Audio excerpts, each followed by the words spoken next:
Do it long ways. Fuck nigga. I'm playing. Let me see. I said it one way and then they just decided, hey, we're gonna do it the way we want to do it. Oh well.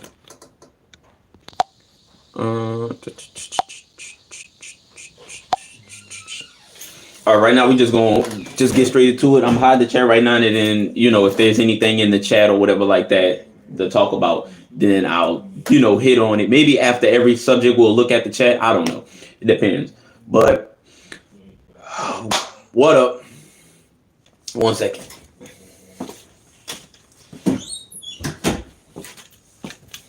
All right. What up? It's your boy A9, King A9. You dig? Shout out to everybody that tuned into the last A9 cast. It was crazy. Like what? 89. It's at almost 100 views. The video, whatever, like that. Which is, it's interesting. That might be my biggest A9 cast episode. Maybe. Because technically, my review of the Proud Family was a A9 cast. I think I put it in a playlist as an A9 cast episode, so that might be my biggest one. Is the review of the Proud Family? I can't remember, but all the people that tuned into some of the shorts, Instagram reels that I made off of that last one or whatever like that. Appreciate that. But yeah, we get back into it. Welcome to the A9 cast episode 53, I believe. Today we got a few things we're gonna talk about. Just things that happened over the past week in hip hop or whatever. And I'm probably check the I don't know. We just gonna get to it, just try and get it to flow, be able to get the things that we need to talk about off. You feel what I'm saying? And I'm gonna make clips out of this video and then start posting that throughout the week or whatever like that. But let's get into it. First off, let's start off with the boy. God damn it. I do not want to be talking about this man, but it just always, when you think, okay, I can go a week or a few weeks or whatever like that, and we could talk about other people and stuff like that, it just comes back to, hey, y'all not talking about me enough. Let me do some wild shit so y'all can talk about me again. It's so crazy. But the boy, Aubrey Graham, they're calling him Aubrey Graham now, which is hilarious. That man, he dropped his petition and then goes, boom, we gonna sue. We going big time. We gonna sue for defamation. Quick summary just off of, I didn't read the whole 81 pages because I don't have time for that. You understand what I'm saying? I have jobs and other things to be doing. But in summary, he says that UMG marketed and pushed for Not Like Us to blow up the way that it blew up because of to devalue his brand and devalue his name head into renegotiations, which is bullshit. He says that the shooting that happened outside of his house was a result of Not Like Us and Kendrick saying, hey, run for your life. He thinks that was people saying that Drake should run for his life and not the people that here are saying, hey, you may not be protected. You may not be safe around this man. Run for your life. But he was like, no, he's talking about me. Such a narcissistic way to take that lyric. What else is he saying? He said a whole lot of things. He said that I'm gonna rebuttal. Let's rebuttal the first thing that he said first. That UMG marketed the song to defame to devalue him doing renegotiation, whatever like that. First of all, you got into the rap beef by choice.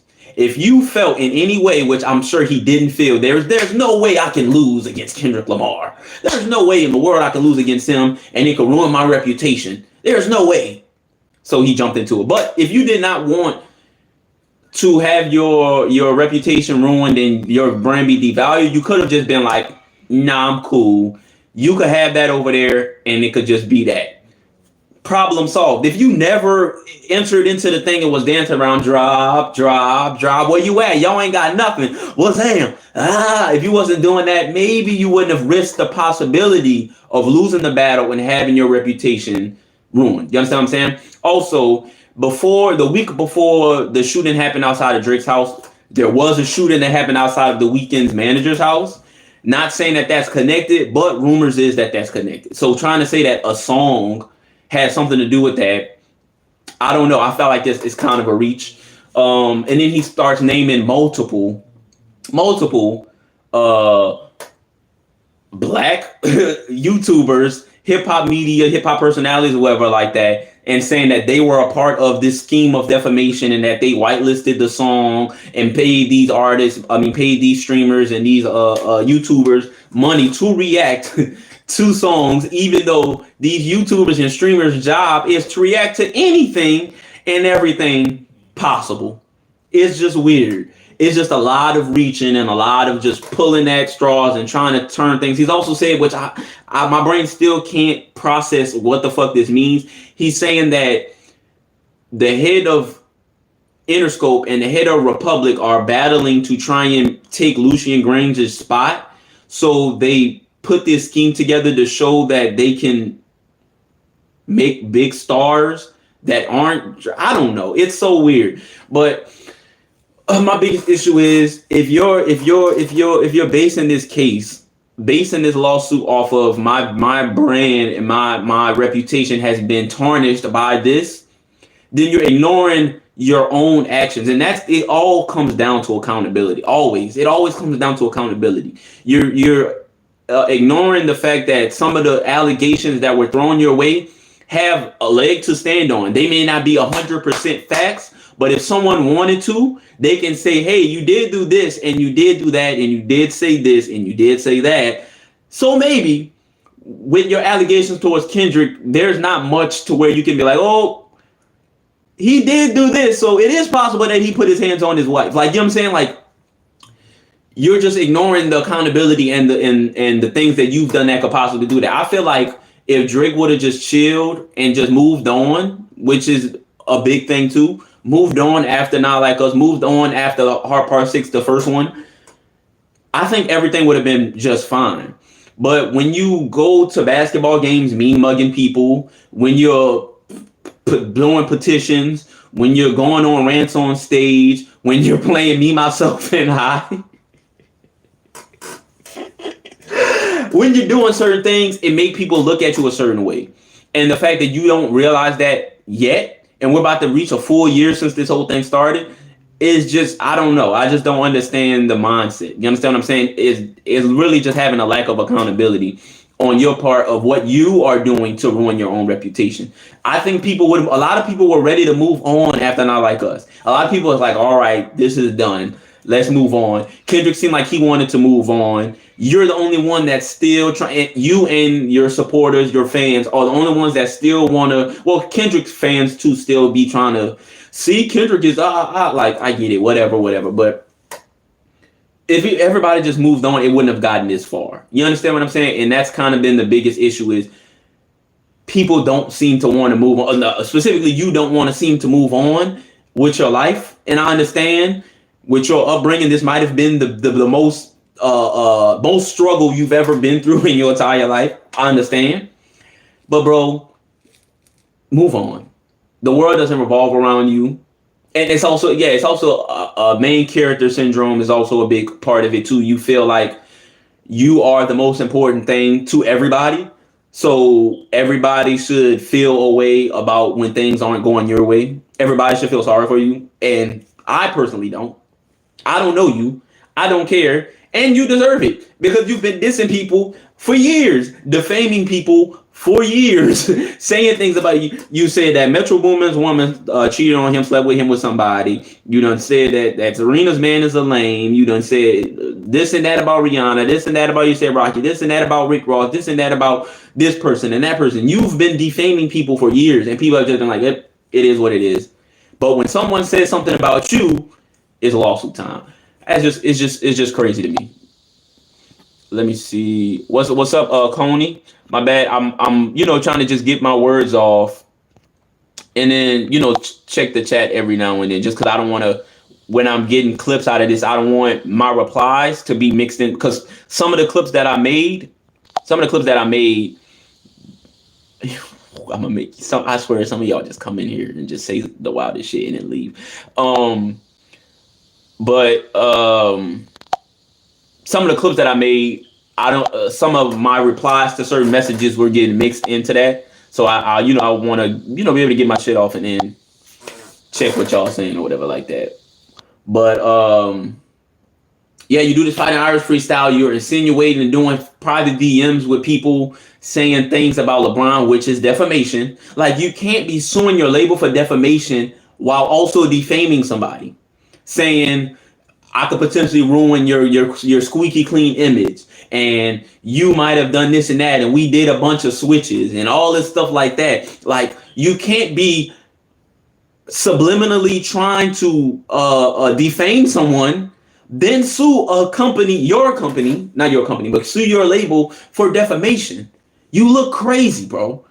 Like, I just don't understand. And then the fact that you go on this press run with a bunch of white streamers, Aiden Ross, the XQC or whatever his name, people that have no real connections to hip hop or are only just outside fans that are willing to defame and tear down hip hop if it doesn't benefit them in any way. Like, my issue with Aiden Ross, not only is he a dumbass and a bitch, but also you've gotten where you were by having rappers on your streams. Let's not forget where Aiden Ross came from. Aiden Ross would go viral by inviting black hip hop artists to his streams, doing suspect things, doing freestyles, saying weird things around them, and recording their reactions and going viral off of that. You got popping off of hip hop. You got popping off of rappers and taking advantage of the quote unquote homophobia that exists in hip hop, exists in the black community, etc. You've made your career off of that, and then once you get to what some will say your peak, your top point, once you've made all your money, now you hip hop is dead, rap is dead, I'm cool on it, whatever. Which, of course, I feel like he said that just to kiss up to Drake, but at the same time, that just look weird. I understand certain rappers may have tried to scam you out of money or robbed you or whatever like that, but guess what? You get what you deserve. It's called karma. You've made millions and millions of dollars. You built a fan base off of putting rappers in awkward situations, taking advantage of rappers in certain situations. And then when rappers take advantage of you, it's woe is me. When rappers get their little payback on you, it's woe is me.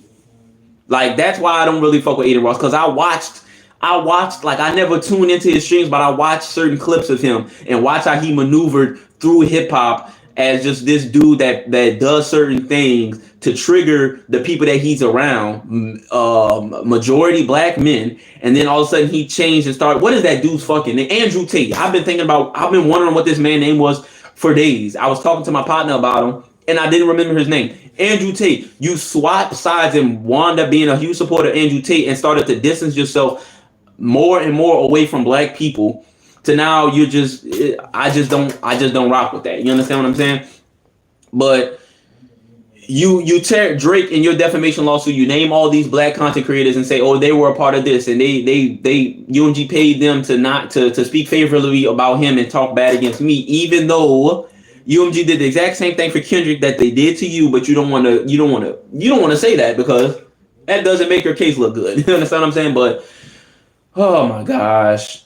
I wonder, every time I wonder, okay, it can't get any worse than this, it gets worse. But I'm literally trying to figure out how can it get any worse than this.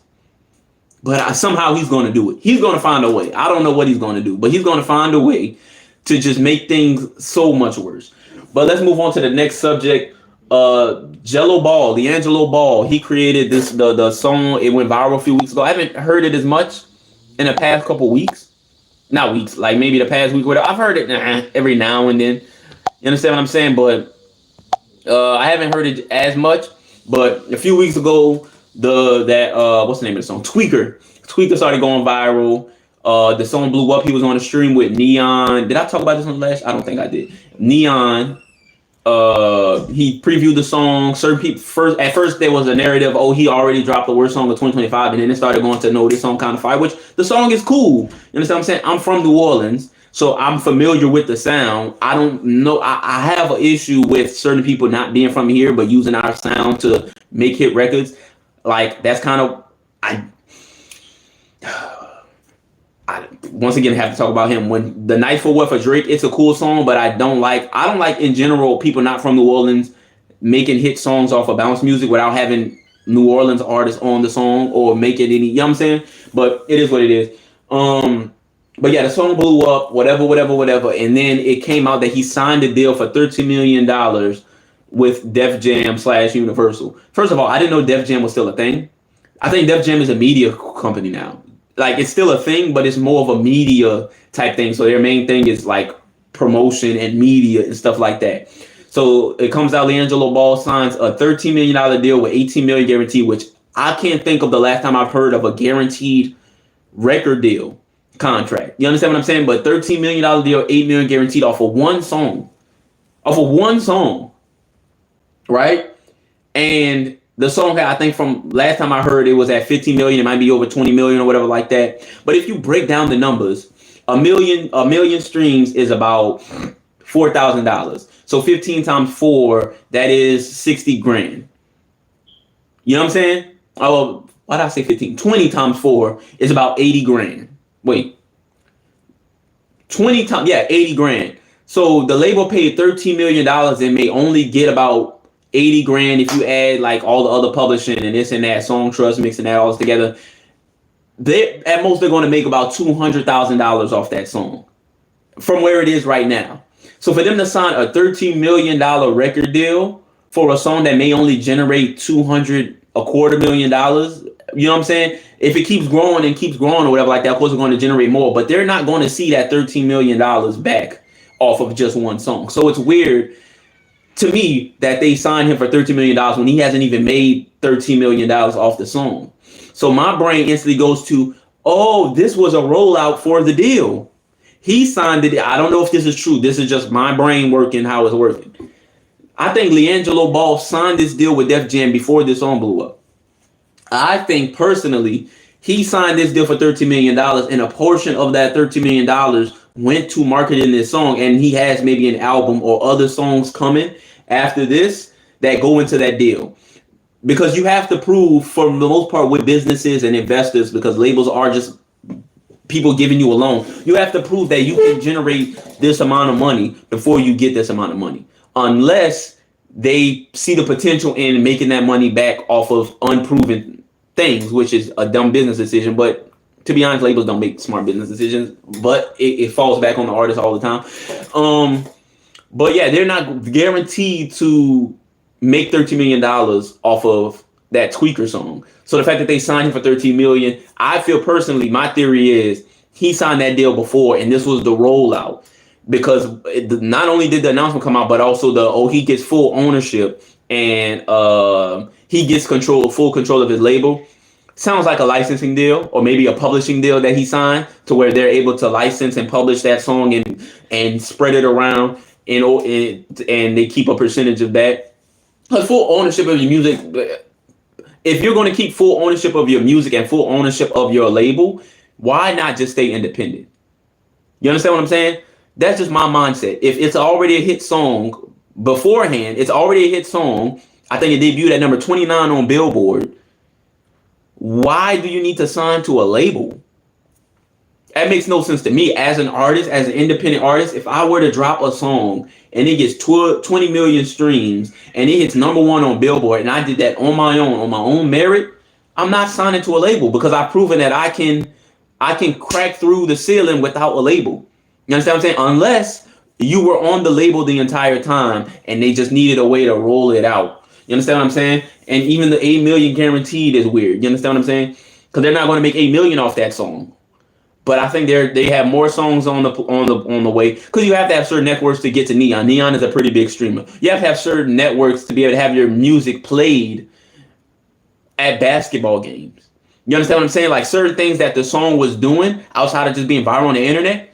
That's kind of what the labels can do for you. So my theory is he was probably signed to Def Jam / Universal the entire time, and this was them rolling out. Okay, we have this new artist, LiAngelo Ball. We're going to push this on Tweaker, but we're going to put off the image of it's independent. He did it all on his own, full ownership, whatever like that, to try and convince people that the labels aren't the bad guys. The labels will support independence and will support full ownership of your music. You understand what I'm saying? And we're just going to give you a whole bunch of money, because that's what they're trying to make it seem like. You're keeping everything and we're just going to give you a whole bunch of money for no apparent reason, and we're not going to take a cut of it. I feel like it's just a part of this agenda to try and make the label seem cool, because a lot of people are like, I don't need the label no more. A lot of artists are saying you really don't need the label. The labels are just banks. The best way that you can really do certain things without a label, if you really need the money, build your credit, build your business, and just get loans from the bank for whatever you need. Pay the banks off. The interest will be a lot lower. You won't be in debt to them. You have full creative control. Just hook up with a bank. Now I understand Russ said something similar. Just fuck with the bank. And a lot of people start talking about, how it's a lot harder for certain artists or for certain people to get loans and stuff like that. But it doesn't hurt to try. Even if you can't get a big loan, start small. Keep proving that you can pay it back, and then you can do this and that. There's multiple ways for you to be able to do certain things without needing a record label. Record labels are unnecessary unless you do not want to do the work. You understand what I'm saying? I feel like record labels are best for the people who don't want to do the work. If all they want to do is just make the music and have someone else do everything, then record labels are fine. But there are some people that do want to be a lot more hands-on, creatively, musically, marketing wise, promotion wise. Like those type of people, I don't feel like they need a label. You understand what I'm saying? But shout out to LiAngelo Ball. He hasn't done nothing to make me be like, oh, don't shout him out, fuck LiAngelo Ball, anything like that. Also, I wrote in my notes that people were going to start saying he's an industry plant, which is kind of what my theory insinuates. I wrote in my notes, and then a few days later, I see Curtis King drop a video. Shout out to Curtis King.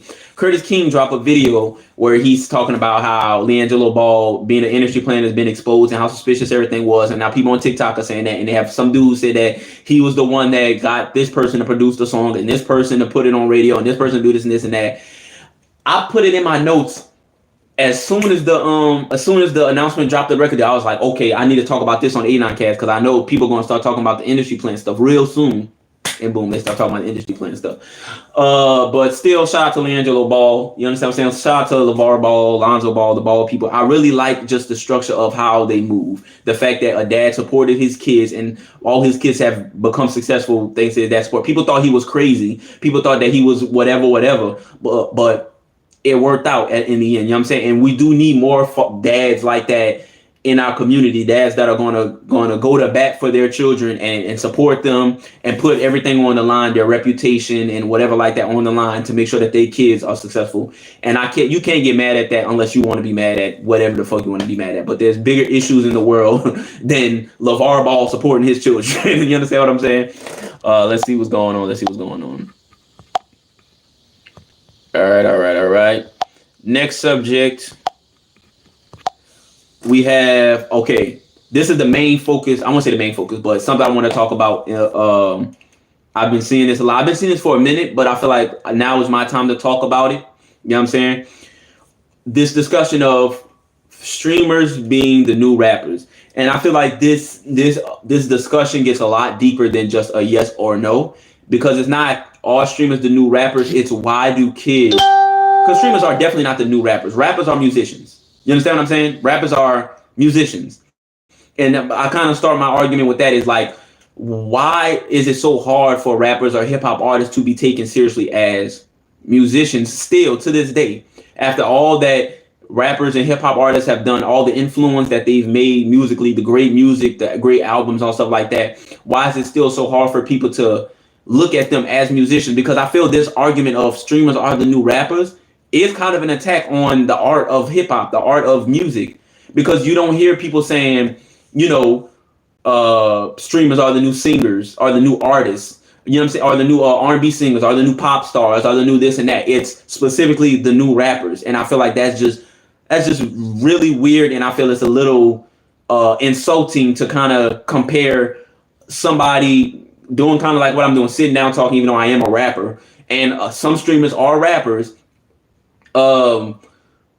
Just comparing them when it's two different fields, it's two different industries, it's nothing alike. But for this argument of our streamers, the new rappers, to keep going, I'm just like, I understand that it's based on just the influence that they have on kids, but it's a lot deeper than that. You understand what I'm saying? But like I said, the gentrification of hip hop. It all starts with the gentrification of hip hop and how watered down and monotonous and formulaic it's gotten on a mainstream level, not in general. In general, hip hop is one of the most creative, one of the most, you know what I'm saying? Like some of the greatest songwriters to ever exist are in hip hop or were a part of hip hop or R&B. You understand what I'm saying? As far as we're talking about storytelling, we're talking about just deep messages, songs that give you the chills, verses that give you the chills. As far as patterns and just certain things that rappers are able to do with their words, a lot of that gets pulled into other genres. Country artists were using hip hop sounds. Rock bands started using hip hop sounds. Pop artists were getting hip hop artists to either write songs for them or be on their songs for just that feel of what hip hop can do. You understand what I'm saying? But because hip hop has become so gentrified, so watered down or whatever like that, people lose their respect for the craft because they only see it in one way. Which the people who never respected hip hop, never respected rappers, that is what it is. You know what I'm saying? They're always going to be what they are going to be. But on a mainstream level, there's been a change, and it goes into the streaming era and how these playlist curators and whatever like that want a specific sound for them to put you on your playlist. So now you have to adjust the type of music you make and what you talk about and how you express your own creativity. You have to adjust that and change that. Damn near ignore your own creativity to get on a playlist that may be filled with bots anyways. Understand what I'm saying? But what also has become the issue with that is that kids are looking for something to be.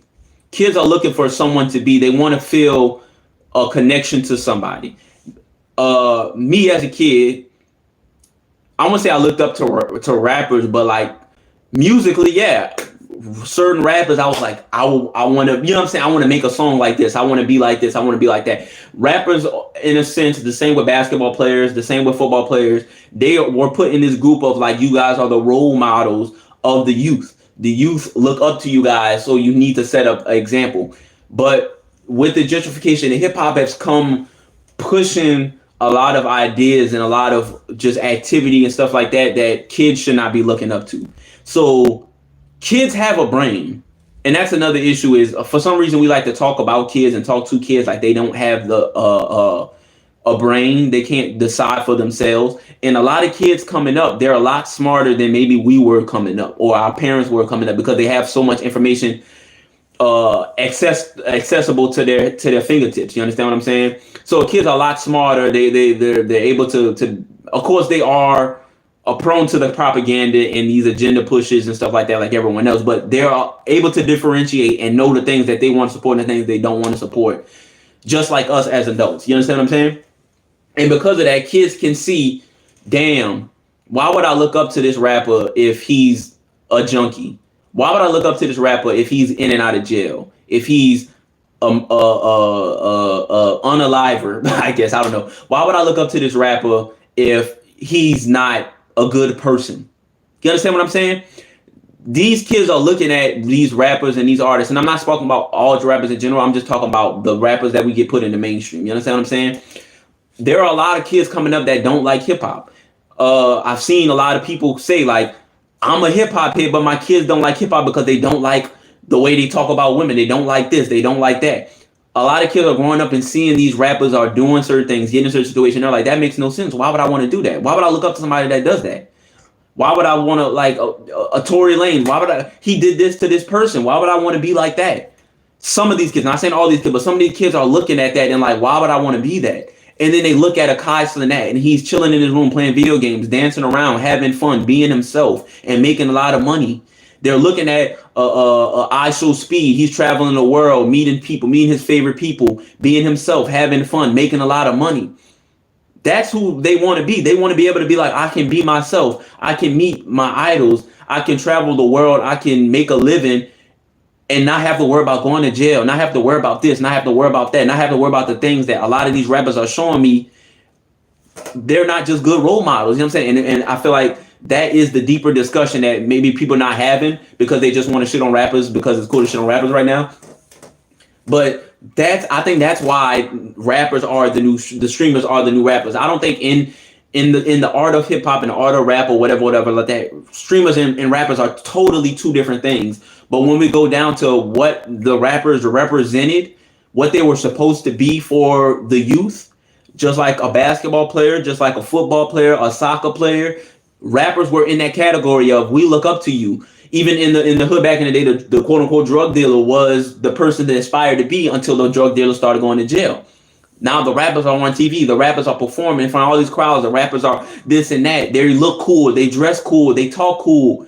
We want to be like them. Now you're seeing a Dirk, a Thug, YF and Lucci. You're seeing all these rappers going to jail. A King Von, a Young Dolph. These rappers getting killed. A Kodak Black. What's the dude name? What's the dude name? Fuck. Dex? The dude, I can't think of his name right now. A Juice World, a Mac Miller. You're seeing just bad things happening to these rappers to where you're just like, why would I want to be that? You understand what I'm saying? And I think that's the bigger conversation when we're talking about rappers becoming new streamers. Is like, no, streamers can't take the place of what rappers do. Even though, and like I said, the streamers look up to the rappers. And that's the weird dichotomy. It's the same with the athletes. The rappers want to be like the athletes, and the athletes want to be like the rappers. And it's also they say the rappers are the new streamers, but the streamers are doing what they hear from the rappers. The streamers are buying the cars that the rappers are talking about. They're buying the chains that the rappers are. You know what I'm saying? It's just this weird cycle. But I understand the deeper conversation of the streamers are who these kids are looking up to. The streamers are who they want to be, not the rappers anymore. And that speaks to the bigger issue of we need better role models in hip hop to inspire these kids to not only want to make music, but be better people and do better things. That's why I think a person like a Young Dolph was a good example, because yeah, he was involved in what he was involved in, but also he was a community man. He gave back to his community. You know what I'm saying? He was an independent artist, independent thinker. You know what I'm saying? He pushed, same with the Nipsey Hussle. Nipsey Hussle was get it on your own, bet on yourself. Although Russell was a good one. Russ is a good one. We have good examples of artists that can be good examples and good role models to the kids, even if they may be involved in certain things, or maybe certain things are in their past. We have good examples of rappers that can be a good role model for these kids, but those are not the rappers that are put in the forefront. The rappers put in the forefront are the ones that go in and out of jail, the rappers that have bodies on their belt, the rappers that are this and the rappers that are that. And at a certain point, that was cool. Oh, where your body's at, but that was cool to a certain demographic for a certain time. You understand what I'm saying? But these kids growing up now, these kids that are 14, 15, 16, they don't want to see that. They don't want to be that. They don't understand why anybody would ever want to be that, because they are taught. Some people have good parents. They are taught this is bad, this is bad, this is bad. Don't do that, don't do that. So they're like, okay, mom and dad, I won't do that, I won't do this. But this rapper is doing this. So he's not a good person. Why would I want to be him? You understand what I'm saying? So I think that is the deeper conversation when we're talking about this. We have to change, and we have to be better example for the kids. You understand what I'm saying?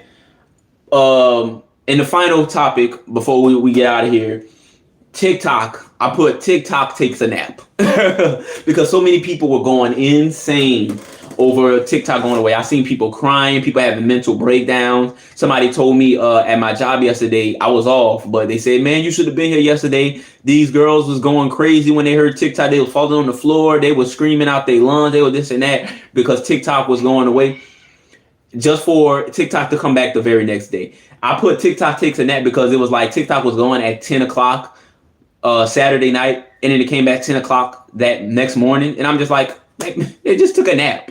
TikTok took a nap and then came right back. Now, CapCut is still gone, but TikTok is back for as far as I know. I don't have TikTok. I don't be on TikTok, but from what I've heard, TikTok is back. You understand what I'm saying? But my biggest question is, what was the purpose of this? And also, is this a distraction? I feel like this was there's multiple branches off of this TikTok string. First of all, it was trying to push people to be more supportive, especially the youth, to be more supportive of oh boy, so he can look like the savior of TikTok. He brought TikTok back. We love him, of course. And then also, I feel like it was a distraction from something. I don't know what it is yet, and I'm going to look and try and figure it out. I'm sure we're all going to look and try and figure it out. But the timing, because even before TikTok went away, article went out from the news that they were the Congress or whatever like that. They were saying, hey, TikTok isn't going anywhere. We're waiting for Trump to make the decision on what to do with TikTok. Biden said, we're leaving it up to Trump to make the decision on what to do to TikTok. Trump gets in office on Monday. That's when the decision will be made. So TikTok going away on Saturday when they had no reason to do it, that means TikTok took it upon themselves to just vanish and then come back. You understand what I'm saying? Because nobody else said, hey, Saturday night, y'all got to be gone. Sunday morning, y'all have to be gone. Everybody was saying, hey, once he get in office, that's when the decision will be made. That's when we'll figure it out. Y'all good until then. So for them to just be like, all right, 10 o'clock, we're going, we're shutting shit down.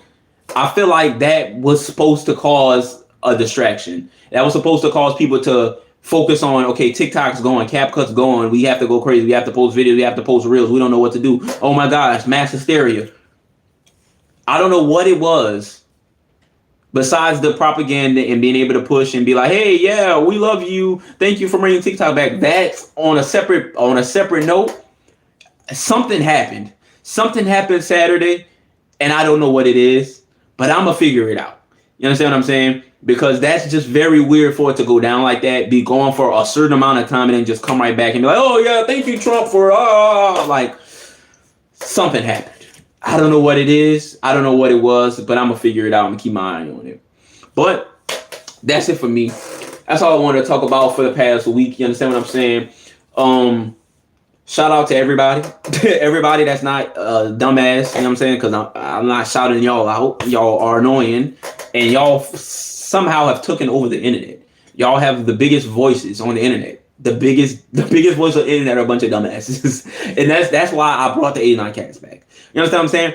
That's why I started doing this again. And once I get my setup and everything that I want right, I'm going to start doing like actual videos edited and stuff like that.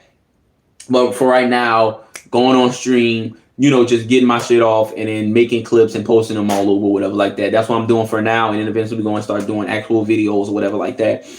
But that's why I came back to start to do this, because I've just been noticing, like, I'm not saying that nobody is speaking the truth or nobody is giving the other side or calling people out or doing that. People are doing that.